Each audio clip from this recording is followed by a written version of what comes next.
So community-based healthcare providers in Gauteng are owed over 10 million rand by the National Health Department.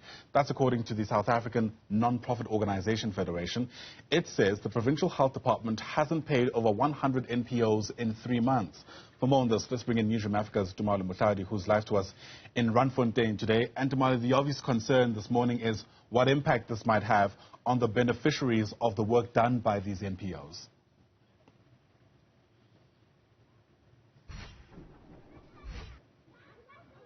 Indeed, Ayanda, and the beneficiaries of this work that's done by the NPOs are certainly the poorest of the poor in many communities. Right now, I'm at an informal settlement on the far west end of Gauteng, Johannesburg, and that is called Sporong. I must admit, I'd never quite heard of this informal settlement, and it is right on the doorstep of many mining areas here on the West Rand. In fact, behind me, in the distance, I'm not sure if we can see it, we could see a mine dump, just to show that the area is indeed known for mining. But just off shot here, of course, my colleague Kevin will just show you the NPO workers, and they say that their work is affected. They deal with communities, specifically outreach programs that deal with HIV/AIDS prevention, as well as counseling and healthcare, some very key services that they provide to the community here. But let's hear more from one of the spokespersons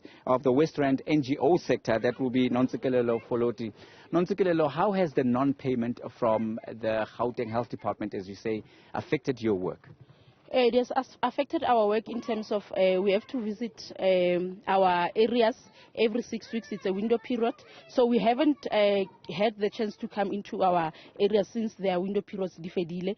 And then the issue, the main issue, nearly petrol, and then for course we need to declare for the so since we couldn't come to these areas, window period that's on. Sali ifela the second week of June. You understand? So we are affected in a way to reach the targets, because obviously if babatla go ka kgwedi o reach 1 point something ya di targets, and then be bapalla ke go batsenye chelete in time, how are we going to come mo di areas tse tshwana le mo Sporong? Because from Mohlaken to Sporong a ke distance, I think distance e kana kang, and then also le tsela ya teng a se tsela e sharp gore motho a ka re fela I'll walk alone kilo berekela ko teng ke tse door to door. E mo sekgweng people are basadi ba bolaiwa nowadays, and then for a woman gore I'll take a taxi, I'll come to Sporong all by myself.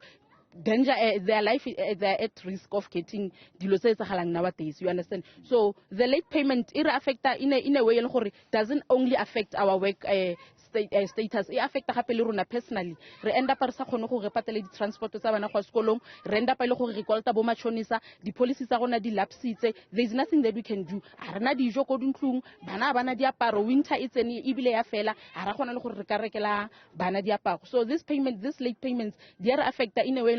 We end up thinking of sitting down, giving up, no longer doing the job. Because what is the point for 3 months? You understand?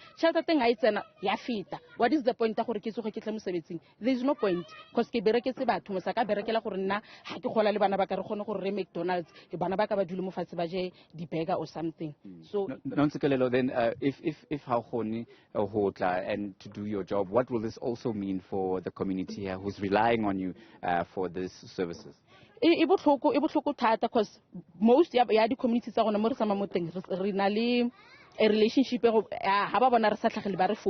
understand, like now go na le me natlile fana a botsa gore re tlwetsang khala sa re bone wa botsa gore re tlwetsang tshwantse re qale gape ko I explain gore this is the services that we do, and then re tlole thusa ka 1 2 3 4 for the day. We understand? So for motho le gore khala sa go bone o discouraged, but discouraged even le nwena tshwantse re tsene mo dintlong to mobilize them to say guys re teng pele ne re ha re tsena fela ba qala ba bona digazing go tlala mo, so gona no tshwantse re tsene door to door, tell them gore teng re teng ka go kerekeng, please come and test, like understand. So le bone at the end of the day the community tsa gona ba discouraged, ba sa tlhola ba re tshepa ka anything, because re ba bona no yana since re ba feletsa February if I'm not lying ke gone re tlotlang ka July.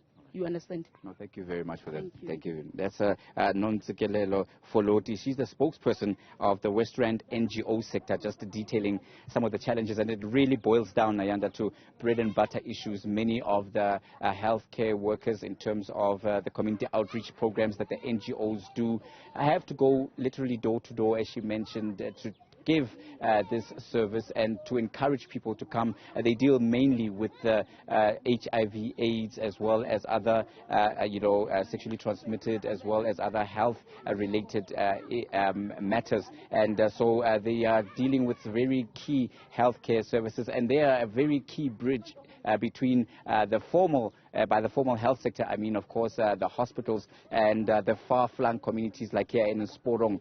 And so this is not the only problem that is facing the health department. Just a few weeks back, I spoke, of course, to young nurses that were also detailing some of the challenges that they face. So this just goes to show the extent of the trouble and the challenges that the Gauteng and if not the National Health Department is facing.